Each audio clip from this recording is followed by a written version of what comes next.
6 अध्याय में भागवत का महात्म्य है। उसका पहला श्लोक है, सच्चिदानंद रूपाय विश्वोत्पत्त्यादिहेतवे तापत्रय विनाशाय श्री कृष्णाय वयं नमः। पहला श्लोक और मैं आपको अर्थ बताऊंगा। क्या लिखा है? बोले सत चित्त आनंद स्वरूप जो हैं वो हैं सच्चिदानंद।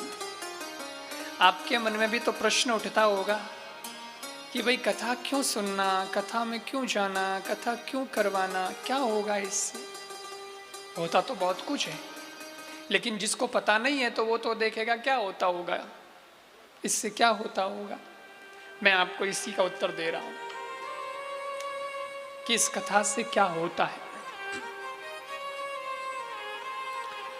सच्चिदानंद, सत चित और आनंद 3 शब्द हैं और इन तीनों को मिलाया तो शब्द बना सच्चेदानंद। अब मतलब क्या होता है? सत्य क्या है, चित्त क्या है और आनंद किसे कहते हैं? थोड़ा सा समझना। सत्य का मतलब होता है जिसका कभी नाश नहीं होता, जो हमेशा है। हम नहीं थे तब भी वो था, हम हैं तब भी वो है, हम आगे नहीं रहेंगे तब भी वो तो रहेगा ही। तो जो हमेशा है वो है सच्चिदा सत्य, उसे सत्य कहते हैं। अब बताओ, आप और हम बैठे हैं, कोई गारंटी है क्या अपनी कि कभी जाने वाले नहीं है? कोई कह सकता है?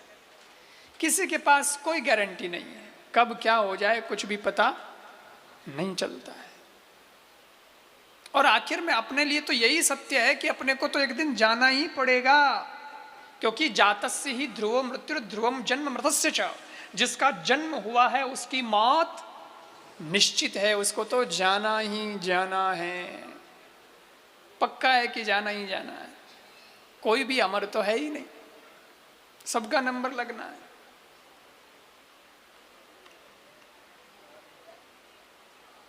और कई बार ऐसे ही हम चुटकुला सुनाते हैं तो कई बार ऐसा कहते हैं कि देखो मौत कितनी अटल सत्य है। बुआ और भतीजे थे, तो कोई भी शादी वादी होती तो भतीजा, उसकी उम्र हो गई करीब 28-30 के आसपास हो गया होगा, तो वैसे शादी तो कर देते हैं जल्दी। और जब ज़्यादा उम्र बढ़ने लगती है तो फिर परिवार वालों को टेंशन होती है, ये शादी के लिए हाँ नहीं भर रहा है, शादी नहीं हो रही है, फिर तो शादी कब करेगा, भी शादी कब करेगा। तो कोई फंक्शन होता, परिवार में किसी की शादी होती तो बुआ आती, बुआ को भतीजे से बड़ा प्रेम, तो भतीजे के पास ही रहती और भतीजे से मजाक भी करती रहती। और जैसे ही उधर वो मेन फंक्शन शादी का शुरू होता कि हाँ हमें फेरा खौनी टाइम आएगी है, तो वो बुआ बार बार अपने भतीजी को कौनी मार मार के कहती भतीजी को कि अगला नंबर तेरा है, तेरे को मैं दूल्हा बनते देखना चाहती हूँ। तो बार बार मना करता है, अब अगला नंबर तेरा है, तेरे ही फंक्शन में नाचना है, तेरी ही शादी में डांस करना है। वो भतीजा भी कहता क्या बुआ तुम पीछे बढ़ जाती हो, अभी शादी वादी में इंटरेस्ट नहीं है मेरे को, छोड़ लो, लाइफ सेटल करने दो पहले। लेकिन 4-6 महीने में फिर तो शादी आ जाती, कोई न कोई घर में परिवार इतना लंबा चौड़ा है तो किसी न किसी की शादी आती, फिर सब परिवार की इकट्ठे होते, बुआ भी आती, भतीजा भी आता, और फिर बुआ कौनी मार के कहती अगला नंबर तेरा है। करते करते काफ़ी लंबा टाइम बीत गया, साल भर बीता होगा। हुआ यूं कि परिवार में किसी की डेथ हो गई, कोई बुढ़ा आदमी चला गया बुआ की उम्र का, तो शमशान में सब गए अंतिम क्रिया में, भतीजा भी गया, बुआ भी पहुंची। इस बार भतीजे को मौका मिला, उधर तो लाश जल रही और भतीजा कौनी मार के कह रहा बुआ अगला नंबर तेरा है।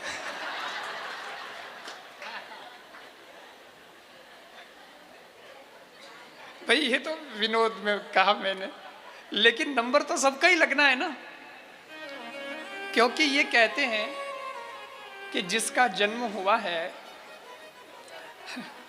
जिसका जन्म हुआ है उसके बाद वो पढ़ेगा या नहीं पता नहीं, पढ़ लिया तो उसको नौकरी लगेगी कि नहीं पता नहीं, नौकरी लगी तो वो शादी करेगा कि नहीं पता नहीं, वो बिजनेस करेगा कि नहीं पता नहीं, लेकिन वो जन्मा है तो मरेगा, ये तो फाइनल है, ये कंफर्म है, निश्चित है कि ये तो होगा ही। तो हम और आप तो कोई सत्य है नहीं, कोई अविनाशी है नहीं, सबको जाना, ये शरीर सबका खत्म होना है, कल जैसे थे वैसे आज है नहीं, आज जैसे हैं वैसे कल।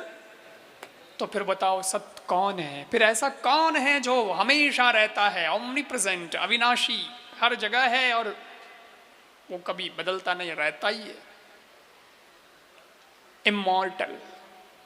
तो वो है परमात्मा, वो है भगवान।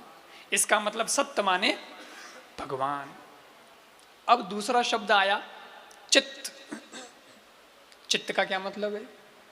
चित्त माने प्रकाश। मुझे कोई पुस्तक पढ़नी है, मुझे कुछ भी देखना है तो प्रकाश चाहिए। आंखें तो सलामत है लेकिन लाइट ही नहीं है, प्रकाश ही नहीं है, अंधेरे में कोई क्या देखेगा, इसलिए प्रकाश चाहिए। और जब सवेरा होता है, सूर्य उदित होता है तो हम कहते हैं हाँ उजाला हो गया भैया, अब उठो, है ना। तो सूर्य के प्रकाश से हमारी आंखें देखती हैं, हम किताब भी पढ़ लेते हैं, लेकिन कभी आपने सोचा है कि ये जितनी लाइटें वाइटें लगी है, ये तो लाइट कहीं से आ रही है, इसका बिल भी चुकाना पड़ता है कि आपने भैया ये मीटर लगा हुआ, इतनी यूनिट लाइट यूज कर ली। लेकिन सूर्य ने कभी बिल भेजा क्या कि भैया आप क्या कर रहे हो, तुम जब से जन्मे हो तब से यूज कर रहे हो मेरे को, और कितने यूनिट तुमने मेरी ऊर्जा खर्च कर ली है, मेरा बिल कभी कभी भेजा? कभी नहीं भेजा। सूर्य ने कभी बिल नहीं भेजा। सूर्य क्यों नहीं भेजता? सूर्य कहता है कि मेरे को किसी से प्रकाश उधार लेना ही नहीं पड़ता, मेरे को आगे से कहीं लेना थोड़ा ही पड़ता है, मैं तो खुद ही प्रकाश का खजाना हूं, मेरे तो खुद के पास में इतना प्रकाश है कि तुम कितना भी यूज करो फिर भी यहां कम होने वाला नहीं है।